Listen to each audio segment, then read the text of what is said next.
நிகிதா, +2 தேர்வு முடிவுகளை பள்ளிக்கல்வித்துறை செயலாளர் சந்திரமோகன் இப்போது வெளியிடக்கூடிய அந்த காட்சியை தான் இப்போது நாம் பார்த்துக் கொண்டிருக்கிறோம். தமிழகத்தில் +2 பொதுத் தேர்வு முடிவுகள் இப்போது வெளியிடப்படுகிறது.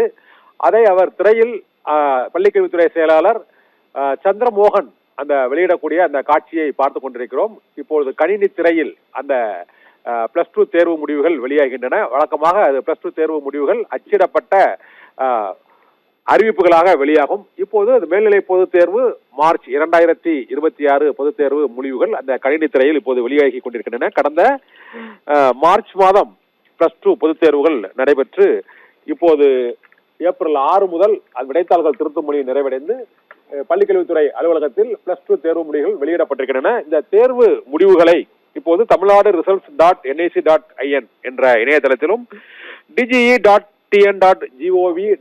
என்ற இணையதளத்திலும் இப்பொழுது நாம் பார்த்துக் கொள்ளலாம். இணையதளங்களில் பதிவு எண், பிறந்த தேதி மற்றும் அங்கு பள்ளிக்கூடங்களில் மாணவர்கள் தரப்பில் கொடுக்கப்பட்ட அந்த செல்போன் எண்களின் முகவரிக்கு குறுஞ்செய்தி மூலமாகவும் இந்த +2 ரிசல்ட் இப்போது வெளியிடப்படுகிறது.